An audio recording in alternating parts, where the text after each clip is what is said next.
பிரபாகரன் அவர்களுக்கு நேதாஜி சுபாஷ் சந்திர போஸை தான் அவர் வழிகாட்டியாக கொண்டிருந்தார். குடும்பத்தோடு நான் இருந்த நாட்களை விட சிறையிலும் வெளி சுற்றுப்பயணங்களிலும் இருந்த நாட்கள் தான் அதிகம். சிங்களவர்கள் முறையான போரில் ஒருபோதும் ஈடுபட்டது கிடையாது. இந்தியாவின் இந்த அரசியல் சட்டம் மாநிலங்களின் அடிமை முறி சட்டம்.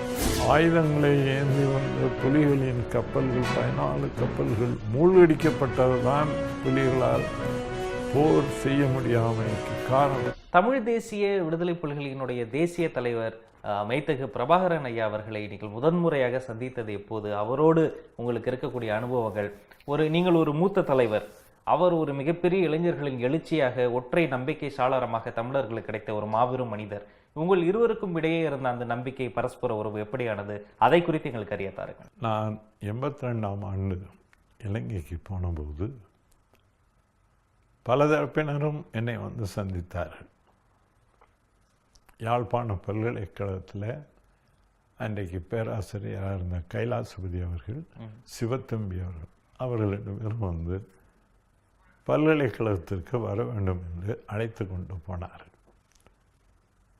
அந்த பல்கலைக்கழக மாணவர்கள் நடுவிலே ஒரு கூட்டம் நடைபெற்றது. அதில் நான் பேசினேன். கூட்டம் முடிந்த போது மாணவர்கள் பல பேரும் சூழ்ந்து கொண்டு என்னிடம் பேசினார்கள். பல கேள்விகளை கேட்டார்கள். அதற்கு பிறகு நான் விடைபெற்று கொண்டு வரும்போது சிவத்தம்பி அவர்களிடம் நான் கேட்டேன், விடுதலை புலிகள் என்று சொல்லுகிறார்களே, அந்த இளைஞர்கள் சில பேரை சந்திக்க வேண்டும் என்று கேட்டோம்.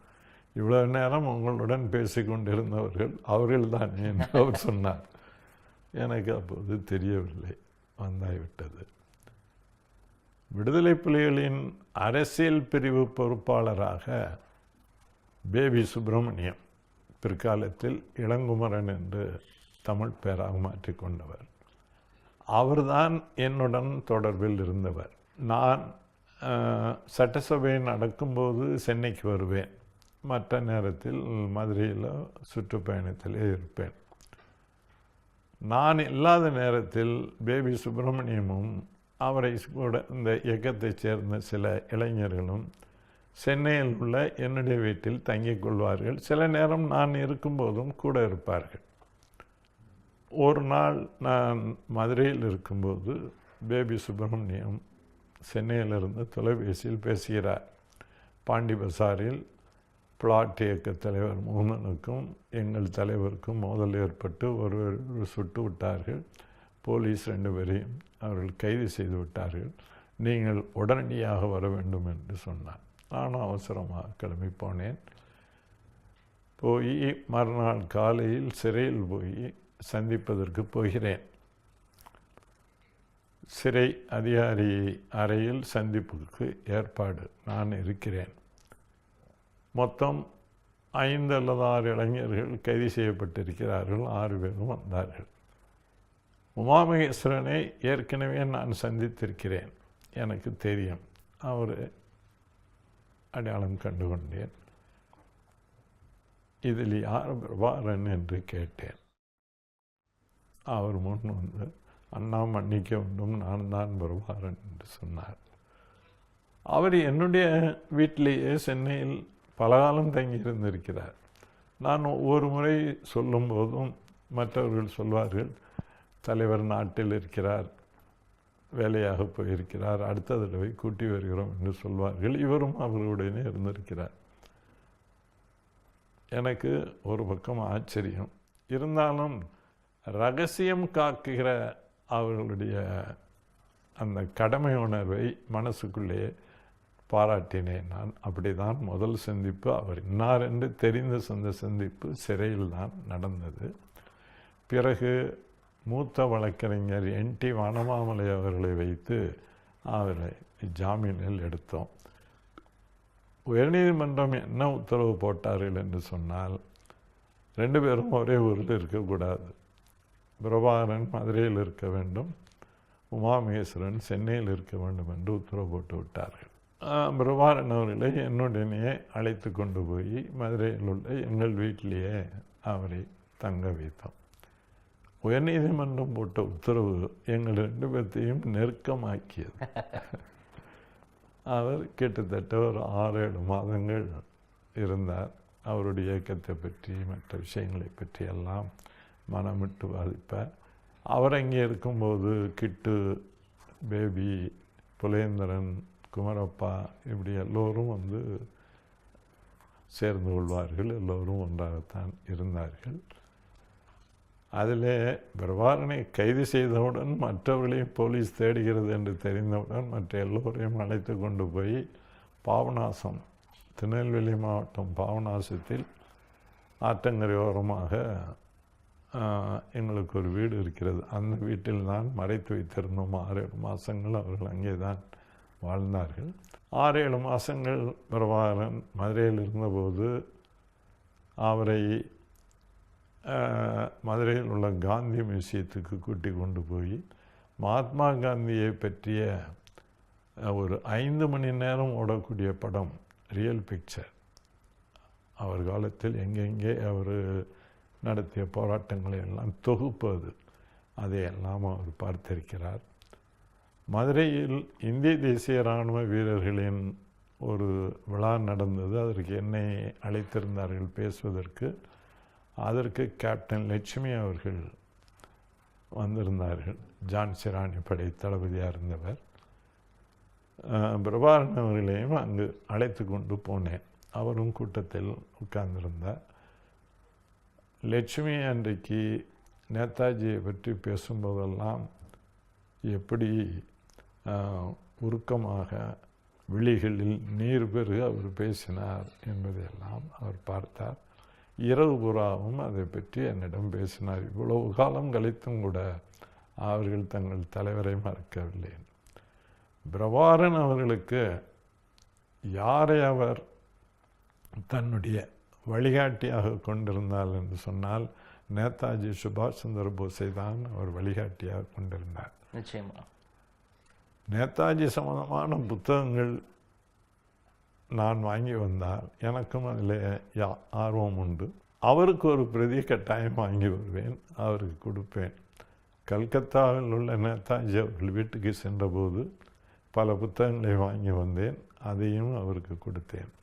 அவருக்கு நேதாஜி மீது ஒரு மதிப்பும் இருந்தது, வழிகாட்டியாகவும் கொண்டிருந்தார். அதே போலவே ஒரு படையை அமைக்க வேண்டும் என்ற உந்துதல் அவருக்கு நேதாஜியிடமிருந்து தான் கிடைத்தது. அப்படிப்பட்ட ஒரு மிகப்பெரிய தேசிய தலைவராக அல்லது இவ்வளவு பெரிய போராட்டத்தை இந்த அளவுக்கு முன்னெடுத்து செல்லக்கூடிய ஒரு நபராக ஒரு உருமாறுவார் என்று நீங்கள் அந்த காலத்தில் கருதினீர்களா? அப்போது எல்லா போராளி இயக்கங்களும் தமிழ்நாட்டில் இருந்தன. ஈராஸ், பிளாட், EPRLF, இப்படி எல்லா இயக்க தலைவர்களும் என்னை வந்து சந்தித்திருக்கிறார்கள்.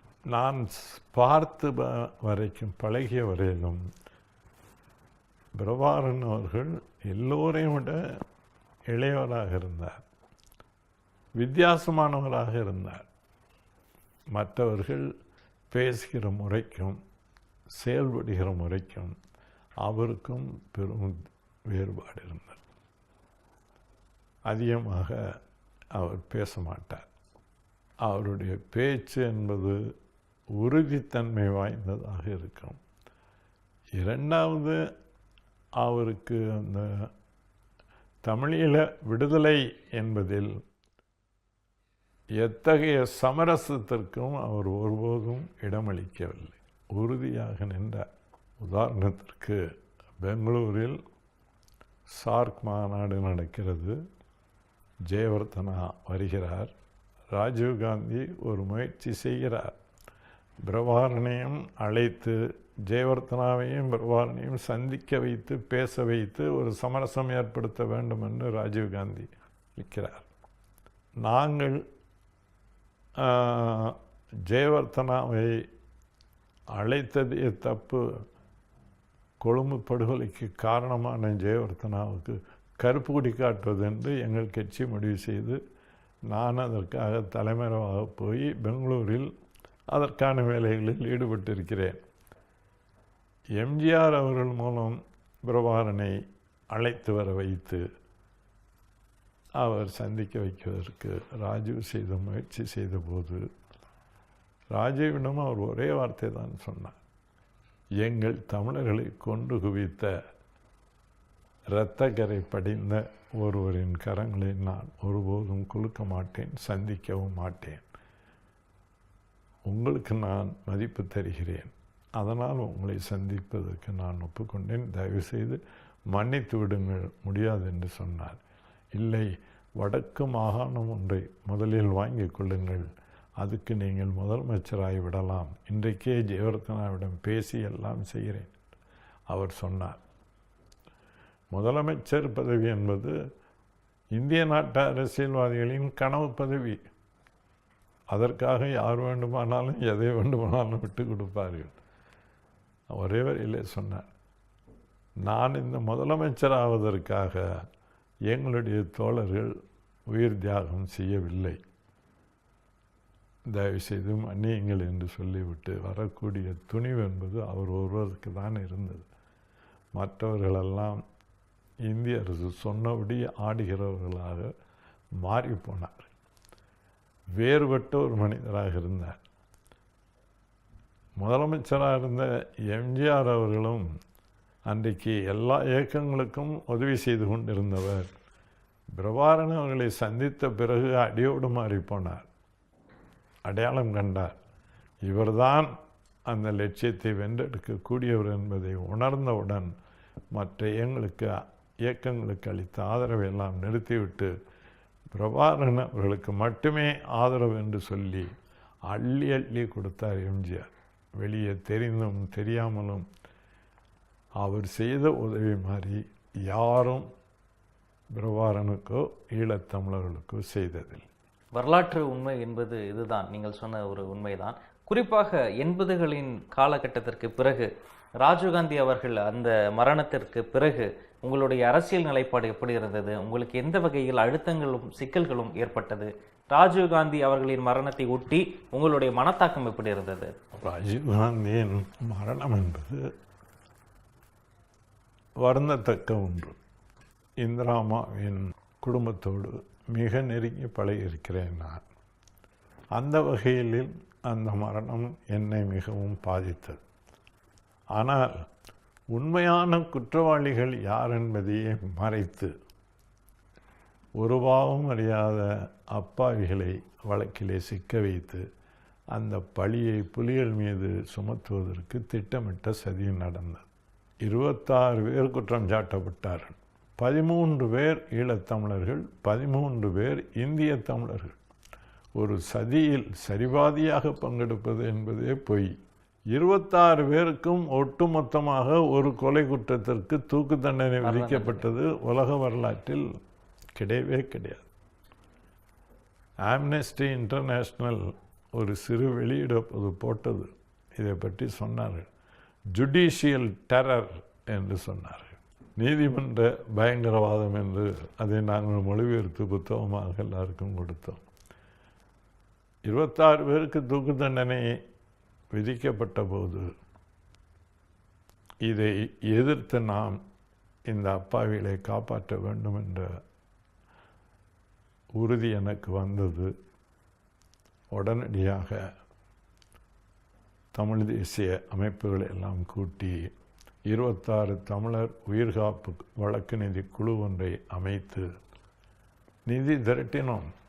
அன்றைக்கு மக்கள் மத்தியில் ஒரு அச்சம் பரவி இருக்கக்கூடிய காலம். ராஜீவின் கொலையை வைத்து ஈழத்தமிழர்களுக்கு ஆதரவாக, புலிகளுக்கு ஆதரவாக யார் பேசினாலும் அவர்கள் மீது அடக்குமுறை சட்டங்கள் பாய்கிற ஒரு காலகட்டம். இருந்தாலும் நாம் இதை விடக்கூடாது என்பதற்காக மக்களிடம் நிதி திரட்ட போன போதுதான் மக்கள் எந்த அளவுக்கு ஆதரவாக இருக்கிறார்கள் என்பது எங்களுக்கு புரிந்தது. தடா சட்டத்தின்படி கீழ் நீதிமன்றத்திற்கு மேல் உயர் நீதிமன்றத்திற்கு மனு போட முடியாது. உச்ச நீதிமன்றத்துக்கு தான் போக முடியும் நேரடியாக. மூத்த வழக்கறிஞர் என் நடராஜன் அவர்களை இந்த வழக்குக்கு அமர்த்தி கிட்டத்தட்ட நாங்கள் 50 லட்சம் ரூபாய்க்கு மேல் செலவு மக்கள் கொடுத்தார்கள். சாதாரண மக்கள். நாங்கள் யாரிடமும் போய் பெரும் தொழிலதிபர்கள் யாரையும் பார்த்து ஆயிரக்கணக்கில் பணம் வாங்கவில்லை. ஏழை எளிய மக்கள் அள்ளி அள்ளி கொடுத்தார்கள். இல்லாவிட்டால் அவ்வளோ நிதி சேர. அதை வைத்து வழக்காடி தடா சட்டத்தின்படி இந்த வழக்கு போட்டதே செல்லாது என்ற தீர்ப்பை வாங்கினோம். 19 பேர் குற்றமற்றவர்கள் என்று உடனடியாக விடுதலை செய்யப்பட்டார்கள். 3 பேருக்கு ஆயுள் தண்டனை, 4 பேருக்கு தூக்கு தண்டனை.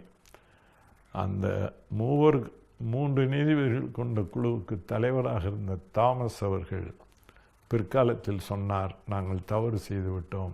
இந்தியாவின் பிரதமர் ஒருவர் படுகொலையில் யாரும் தண்டிக்கப்படாமலேயே விட்டால் அது சரியாக இருக்காது என்று நாங்கள் தவறாக கருதி இந்த 4 பேருக்கு தூக்கு தண்டனையை உறுதி செய்தோம் என்று சொன்னார். அதை தொடர்ந்து நாங்கள் அந்த 4 உயிரையும் காப்பாற்றுவதற்கு பல போராட்டங்கள் நடத்தினோம். மீண்டும் வழக்குகள் தொடுத்தோம். எல்லாம் ஒரு பெரிய கதை. அடுத்து இன்றைக்கு 4 உயிரையும் காப்பாற்றி ஆகிவிட்டது. இனி தூக்கு தண்டனை அவர்களுக்கு கிடையாது. இப்போது அவர்கள் விடுதலைக்காக போராடி கொண்டிருக்கிறோம். அந்த காலகட்டம் ஒரு மோசமான காலகட்டம். எத்தகைய அரசியல் அழுத்தங்கள் உங்களுக்கு இருந்தது? மறைமுக மிரட்டல்கள் வந்தனவா? நிறைய இருந்தது. மறைமுகமான மிரட்டல் என்ன, நேரடியான மிரட்டல் இருந்தது. எல்லாவற்றுக்கும் இந்த வழக்கை முன்னின்று நான் நடத்தக்கூடாது என்பதற்காக என்னை கைது செய்வது பற்றியெல்லாம் அரசாங்கம் ஆலோசனை நடத்தியது. ஆனால் அட்வொகேட் ஜெனரல் போன்றவர்கள் அவ்வாறு செய்ய முடியாது, வழக்கு நடத்துவதற்காக ஒருவரை சிறை தள்ள முடியாது என்று சொல்லிவிட்டார்கள். அதனால் இவர்கள் செய்ய முடியவில்லை. அந்த கோபத்தை எல்லாம் வைத்துதான் பிற்காலத்தில் என்னை தடா சட்டத்தில் கைது செய்து சிறையில் அடைத்தார்கள். ஆனால் தடா சட்டம் இவர்கள் என்ன காரணம் சொன்னார்களோ, இரகசிய கூட்டம் போட்டு இளைஞர்களை நான் கிட்டு கொலைக்காக பழிவாங்குவதற்கு தூண்டிவிட்டேன், அதன் காரணமாக சில ஊர்களில் குண்டுகள் வெடித்தன என்று சொன்னார்களோ, அந்த சம்பவத்தன்று நான் சென்னை சிறையில் இருந்தேன். வேறொரு ஆர்ப்பாட்டத்தில் கலந்து கொண்டதற்காக சிறையில் இருந்தேன். நீதிபதி அவர்கள் இதை சுட்டி காட்டி, ஏயா அவர் ரகசிய கூட்டம் போட்ட என்று சிறையில் இருக்கிறார், அப்படியானால் சிறையில் தானே ரகசிய கூட்டம் நடந்திருக்க வேண்டும், ஏன் சிறை அதிகாரியை அக்யூஸ்டாக சேர்க்கவில்லை என்று கேட்டார். தடா சட்டத்தில் இந்தியாபுராவும் கைது செய்யப்பட்ட 10,000 பேருக்கு மேல் ஒரே வாரத்தில் ஜாமீன் விடுதலையானது நான் ஒருவன் தான். தப்பாக வழக்கு போட்டார்கள், மிரட்டி பார்த்தார்கள், நடக்கவில்லை. ஆனால் பின்னால் இந்த வீரப்பனிலிருந்து ராஜகுமாரை விடுவித்து வந்த பிரச்சனைக்கு பிறகு என் மீது பொடா சட்டம் போட்டு 1.5 ஆண்டு சிறையில் வைத்தார். தொடர்ந்து பேசுவோம் ஐயா. இது ஒரு போராட்டம் மட்டும் அல்ல, உங்கள் வாழ்க்கையில் பல போராட்டங்கள் பின்னி பிணைந்திருக்கிறது. நேயர்களே, அகம்புறம் நிகழ்ச்சியில் தற்போது ஒரு விளம்பர இடைவேளை. ஐபிசி தமிழ் உலக தமிழர்களுக்கோர் உறவு பாலம் அகம்புறம் நிகழ்ச்சிக்கு மீண்டும் வரவேற்கிறோம். நம்மிடையே பழ நெடுமாறன் ஐயா அவர்கள் காத்திருக்கிறார். ஐயா, தமிழர் வரலாற்றில் மறக்க முடியாத, மறக்க கூடாத ஒரு ஆண்டு 2009ஆம் ஆண்டு. உலக ஊடகங்களின் வழியே ஒவ்வொரு செய்தியாக வந்து கொண்டிருந்தது. தமிழகத்தில் மாணவர்கள் கொந்தளித்து போயிருந்தனர். தமிழகத்தில் இருந்த ஒவ்வொரு தலைவர்களும் மிகுந்த கவலைக்குள்ளாயினர். அங்கே முள்ளிவாய்க்காலிலே கெமிக்கல் குண்டுகள், கிளஸ்டர் குண்டுகள் என்று பல்வேறு வகையான இதுவரை கேட்டிராத மனித குலத்திற்கு விரோதமான பல்வேறு முறைகளில் சிங்கள இராணுவம், சிங்கள பேரினவாதம் தமிழர்களை கொன்று குவித்தது. அப்போது உங்களுடைய மனத்தாக்கம், அப்போது உங்களுடைய அகம் எப்படி இருந்தது? உங்களை சுற்றி அப்போது நடந்தவற்றை எங்களோடு பகிர்ந்து கொள்ளுங்கள். 2008ஆம் ஆண்டில் போர் மிக கடுமையாயிற்று. அங்கிருந்து வந்த செய்திகள் மிகவும் கவலை அளித்தன. அரசியல் பிரிவு, விடுதலை புலிகளின் அரசியல் பிரிவு பொறுப்பாளராக இருந்த நடேசன் அவர்கள் இடைவிடாது தொடர்பில் இருந்தார். நடக்கிற செய்திகளை அவ்வப்போது கூறுவார். உடனடியாக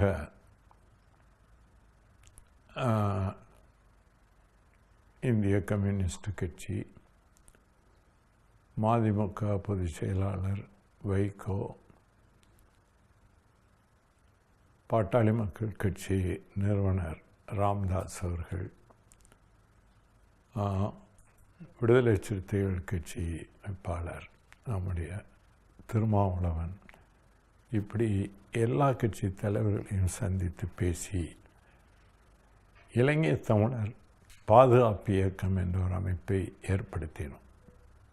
பாஜக தலைவர் இல கணேசன் அவர்களையும் சந்தித்து பேசி அவரையும் இந்த ஈழத்தமிழர் பிரச்சனைக்காக, மற்ற விஷயங்களில் கருத்து வேறுபாடுகள் இருந்தாலும் எல்லாவற்றையும் ஒதுக்கி வைத்துவிட்டு ஒன்றுபட்டு குரல் கொடுக்க வேண்டும் என்பதற்காக எல்லோரையும் ஒன்றுபட்டு நிறுத்தி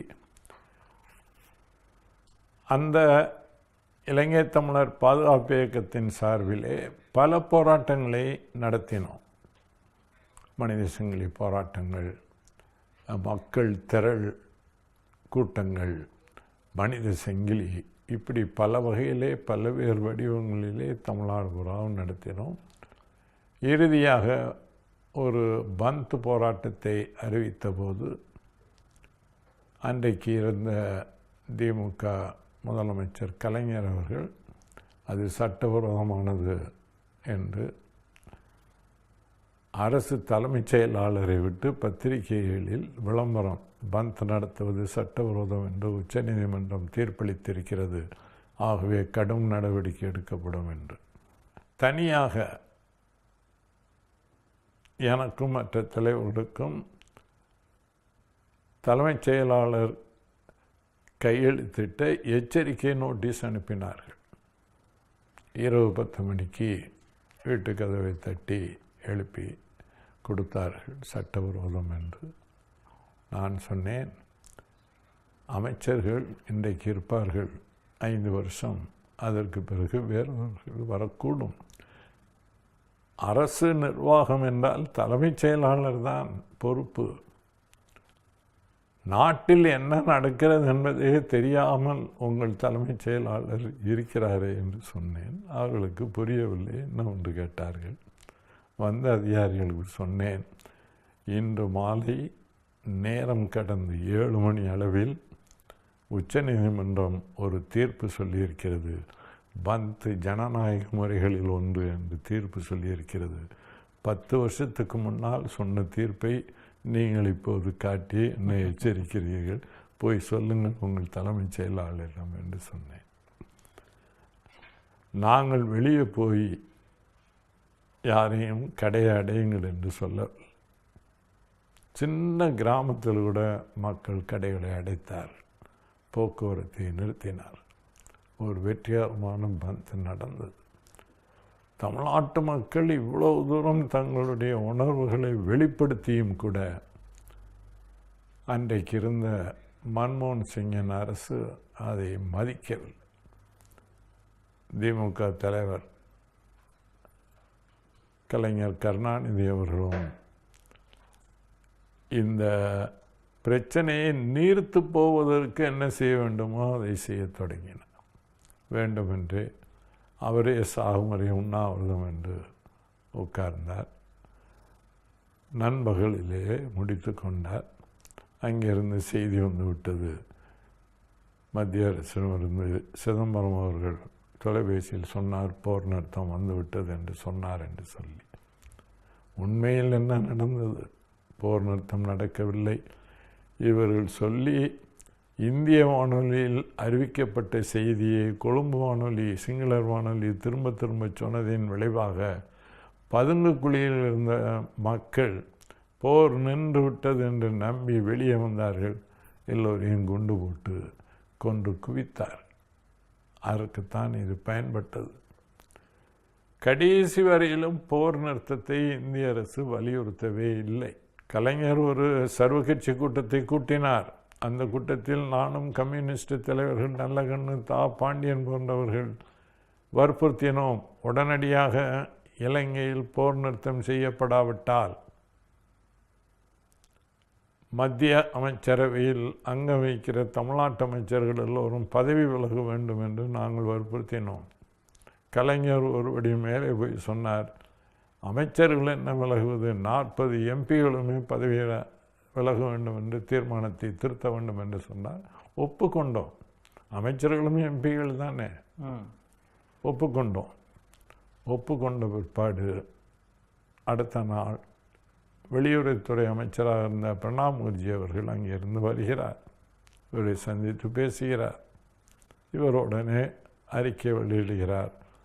போர் நிறுத்தத்தை வலியுறுத்துவதற்கு இந்திய அரசு ஒப்புக்கொண்டு விட்டது. ஆகவே எம்பிகள் பதவி விலக தேவையில்லை என்று சொன்னார். நான் பதில் அறிக்கை கொடுத்தேன். சர்வகட்சி கூட்டம் கூடி ஒரு முடிவு செய்தோம். போர் நிறுத்தத்துக்கு இந்திய அரசு வற்புறுத்தாவிட்டால் நாடாளுமன்ற உறுப்பினர்கள் அத்தனை பேரும் ராஜினாமா செய்ய வேண்டும் என்று நாம் தீர்மானம் போட்டோம். பிரணாப் முகர்ஜி ஏதேனும் உங்களுக்கு வாக்குறுதி கொடுத்திருந்தால் சர்வகட்சி கூட்டத்தை கூட்டி கேட்டு விட்டு முடிவு செய்கிறேன் என்றெல்லாம் நீங்கள் சொல்லியிருக்க வேண்டும். அதுதானே முறை. எங்களை கலந்து கொள்ளாமல் நீங்களாக எப்படி இவ்வாறு அறிவிக்கலாம் என்று நான் கேட்டேன். பிரச்சனையை நீர்த்து போக வைப்பதற்கு இவர் செய்த முயற்சியும் இந்திய அரசாங்கம் கடைசி கட்டம் வரை இலங்கைக்கு ஆதரவாக மேற்கொண்ட நடவடிக்கைகள் எல்லாவற்றுக்கும் மேலாக குறிப்பாக புலிகளுக்கு ஆயுதங்களை ஏந்தி வந்த புலிகளின் கப்பல்கள் 14 கப்பல்கள் மூழ்கடிக்கப்பட்டதுதான் புலிகளால் போர் செய்ய முடியாமைக்கு காரணம். அந்த ஆயுத சப்ளை தொடர்ந்து நீடித்திருக்குமானால் இந்த போரில் சிங்கள இராணுவம் வெற்றி பெற்றிருக்கவே முடியாது.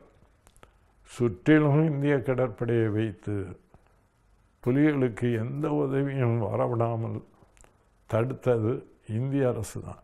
பின்னால் அந்த வெற்றி விழா கொண்டாட்டத்தின் போது ராஜபக்சே பகிரங்கமாக சொன்னார், இந்தியாவின் போரைத்தான் நாங்கள் நடத்தினோம் என்று சொன்னார். இந்தியாவுக்காக நாங்கள் போராடினோம், இது எங்கள் போராட்டம் அல்ல.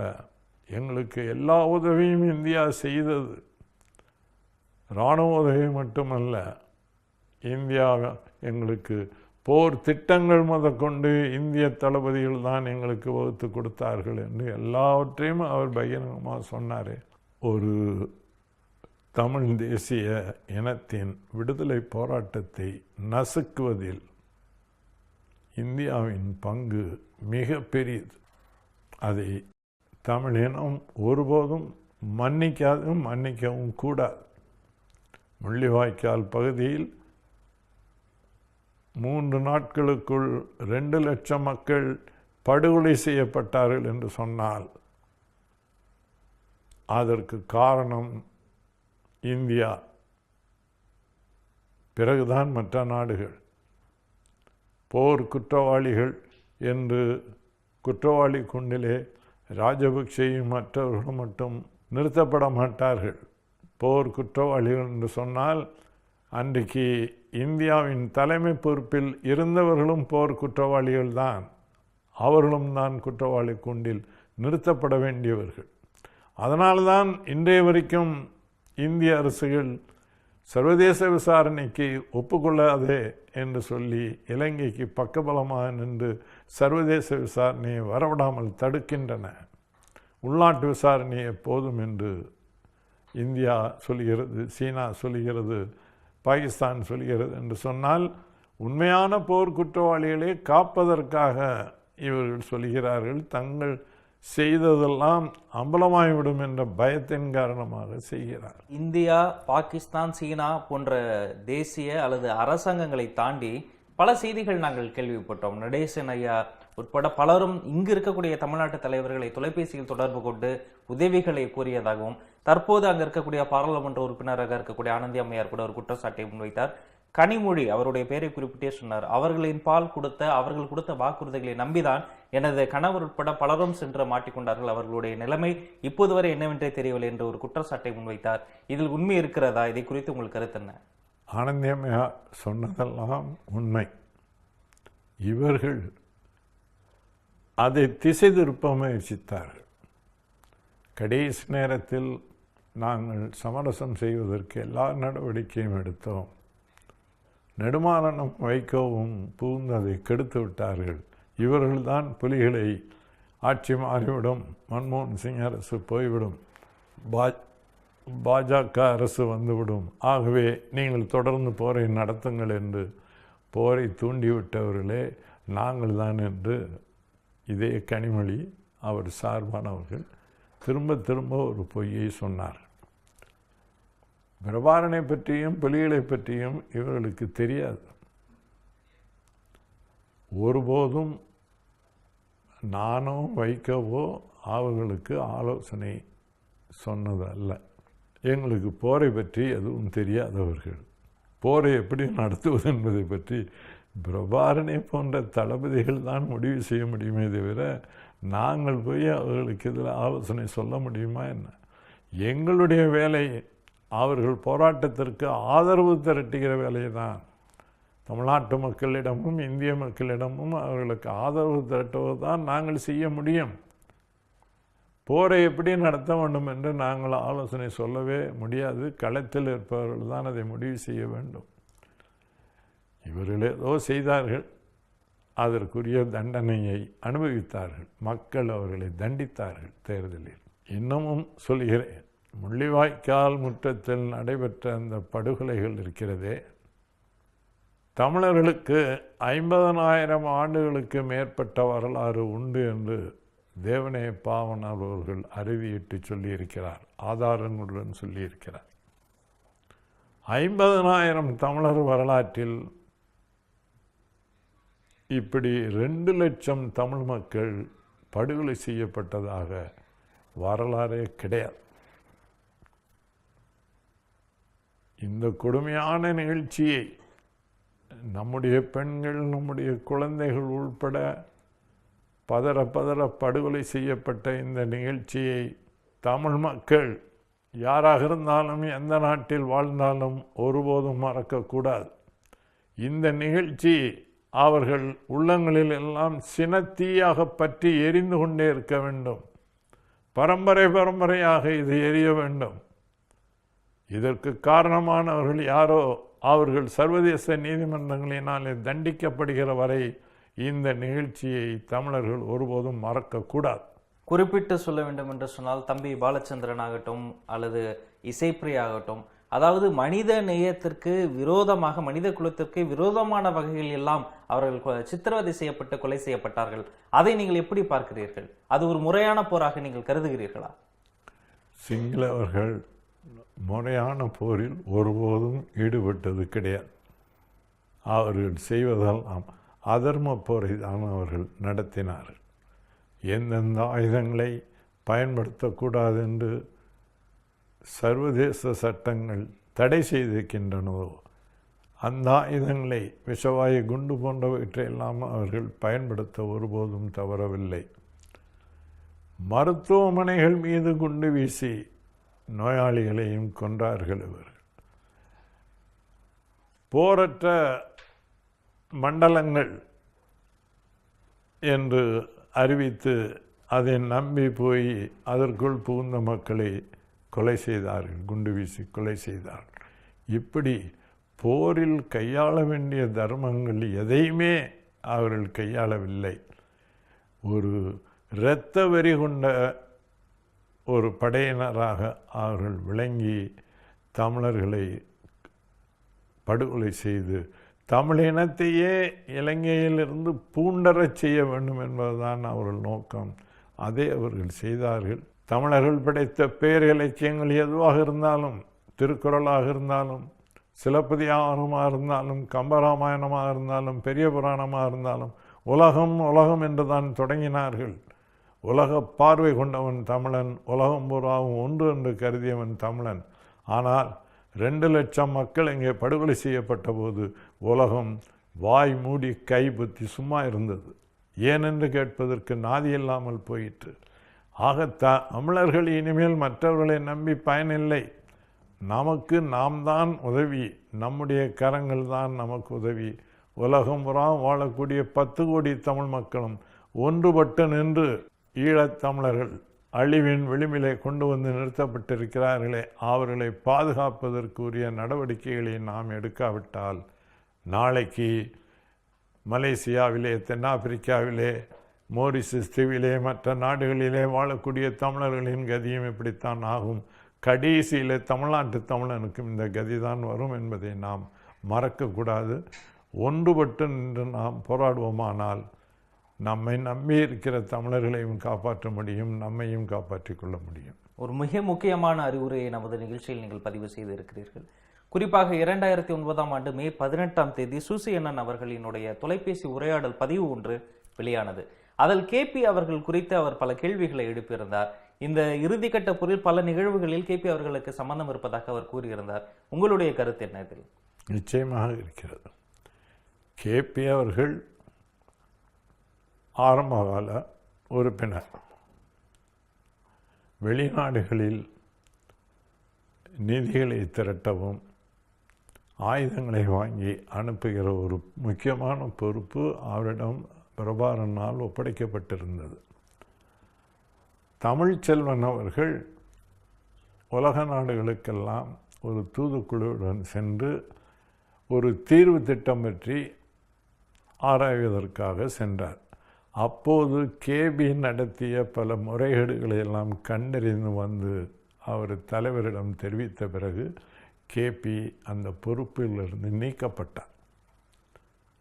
அதற்கு பிறகு 5-6 ஆண்டுகள் கழித்து அவர் எப்படியோ தலைவரிடம் கெஞ்சி கதறி கூத்தாடி பழைய பொறுப்பு அவரிடம் ஒப்படைக்கப்படவே இல்லை. புலிகளின் சர்வதேச அமைப்பில் அவர் ஒரு செயலாளர் என்ற முறையில்தான் அவருக்கு பொறுப்பு கொடுக்கப்பட்டது. வேறு முக்கிய பொறுப்பு எதுவும் அவரிடம் கொடுக்கப்படவில்லை. கேபி அவர்கள் இந்திய உளவுத்துறையோடு அவர் தொடர்பில் இருக்கிறார் என்பது தலைவருக்கும் தெரியும், மற்றவர்களுக்கும் தெரியும்.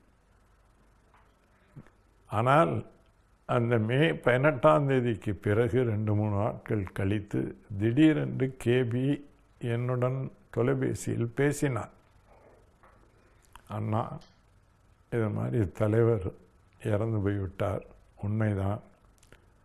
அவருக்கு நாம் வீர வணக்கம் செலுத்த வேண்டும், 1 வார காலம் துக்கம் கடைபிடிக்க வேண்டும் என்று சொன்னார். நான் இதை சொல்வதற்கு நீங்கள் யார் என்று கேட்டேன். உங்களுக்கு யார் அதிகாரம் கொடுத்தது? தலைவரோடு அங்கே களத்தில் இருந்த மூத்த தளபதிகள் அறிவிக்கலாம். இயக்கத்துக்கு ஒரு அரசியல் குழு இருக்கிறது, பொலிட் பியூரோ, அது கூடி அறிவிக்கலாம். நீங்கள் ஏதோ ஒரு நாட்டில் ஏதோ ஒரு பேரில் மறைந்து வாழ்ந்து கொண்டிருக்கிறீர்கள். நீங்கள் யார் இதை அறிவிப்பதற்கு? உங்களுக்கு தெரிந்ததை விட இலங்கைக்கு பக்கத்தில் இருக்கிற எனக்கு அதிகமான விஷயங்கள் தெரியும். இது போன்ற அறிவிப்புகளை வெளியிடாதீர்கள் என்று நான் கடுமையாக சொன்னேன். அண்ணா, நீங்களே என்னை நம்பாவிட்டால் நான் என்ன செய்வது என்று சொன்னார். நம்பும்படி நீங்கள் பேசுங்கள், இந்த வேலையெல்லாம் வேண்டாம் என்று சொல்லி வைத்து விட்டேன். 2 நாட்கள் கழித்து அவருடைய செயலாளர் என்ற பொறுப்பில் இருப்பவர் யாரோ ஒருத்தர் தொலைபேசியில் பேசுகிறார். இல்லை, அந்த மாதிரி நாம் துக்கம் கடைப்பிடிக்காமல் இருப்பது தலைவருக்கு செய்ய துரோகம், ஆகவே நாங்கள் அறிக்கை வெளியிடுவதாக இருக்கிறோம் என்று சொன்னார். அறிக்கை வெளியிட்டால் மறுப்பு அறிக்கை கொடுப்பேன் என்று சொன்னேன். எனக்கு சந்தேகம் வந்து விட்டது. ஆகவே மறுப்பறிக்கையை தயாராக வைத்திருந்து லண்டனுக்கு அனுப்பி இவர்கள் வெளியிட்டால் உடனே இதை வெளியிட்டு விடுங்கள் என்று சொன்னேன். அவர்கள் வெளியிட்டார்கள். என்னுடைய அறிக்கையும் அடுத்த நிமிஷமே வெளியிடப்பட்டது. உலகத்தில் எந்த ஒரு தமிழனும் கேபியின் அறிக்கையின்படி துக்கம் கொண்டாடவில்லை. கேபி இந்திய உளவுத்துறை தான் இலங்கை உளவுத்துறையிடம் கேபியை ஒப்படைத்தது. நாம் இப்படி ஒரு களத்தில் நின்று விடுதலைக்கான ஒரு மிகப்பெரிய ஒரு வரலாற்று சிறப்புமிக்க போரை நடத்துகிற போது எதிரிகள், துரோகிகள் யாரை குறித்து நாம் மிகுந்த அவதானத்தோடு செயல்பட வேண்டும்? துரோகிகளை குறித்து தான். துரோகிகளை முதுகு பின்னால் வைத்துக்கொண்டு எதிரியுடன் சண்டை போட முடியாது. முதலில் ஒழிக்கப்பட வேண்டியவர்கள் துரோகிகள். நேதாஜி சுபாஷ் சந்திர போஸ் அவர்களே தெரியும், ஒரு மாபெரும் தலைவர். ஆங்கிலேயரை எதிர்த்து ஒரு படையை அமைத்து சிங்கப்பூரில் போராடியவர். கேப்டன் மோகன் சிங் என்பவர் ஏற்கனவே பிரிட்டிஷ் இந்திய இராணுவத்தில் இருந்தவர். அவரை பிரிட்டிஷார் தங்கள் வசப்படுத்தி கொண்டார்கள். அவர் துரோகம் செய்தார். ஆனால் நேதாஜி அவரை பிடித்து சிறையில் அடைக்க சொன்னார். மன்னிக்கவில்லை. யாராக இருந்தாலும் துரோகிகளை பக்கத்திலே வைத்து கொண்டு போராடுவது என்பது இயலாத ஒன்று. இன்றைக்கு இந்திய அரசாங்கம் என்ன செய்கிறது? காஷ்மீரில் மேஜர் ஜெனரல் அந்தஸ்தில் இருந்த ஒரு தளபதி பாகிஸ்தானுக்கு உளவாளியாக இருந்தார் என்று சொல்லி அவரை இராணுவ நீதிமன்றத்தின் மூலம் தண்டிக்கவில்லையா இந்திய அரசு? இந்திய அரசு செய்தால் அது நியாயம், பிரபாகரன் செய்தால் அது தப்பா? எப்படி இவர்கள்? இந்திய உளவுத்துறை தான் கருணாவை உற்பத்தி செய்தது. இந்திய உளவுத்துறை தான் மாத்தியாவை தயார் செய்தது பிரபாகரனுக்கு எதிராக. இதே கருணாவை பத்திரமாக கொண்டு வந்து இங்கே பெங்களூரில் பல மாத காலம் பத்திரமாக வைத்திருந்தது யார்? இந்திய உளவுத்துறை தானே வைத்திருந்தது. நிச்சயமாக உங்களுடைய கேள்விகள் அதிகாரத்தின் சேவைகளை எட்டும் என்று நாம் நம்புவோம்.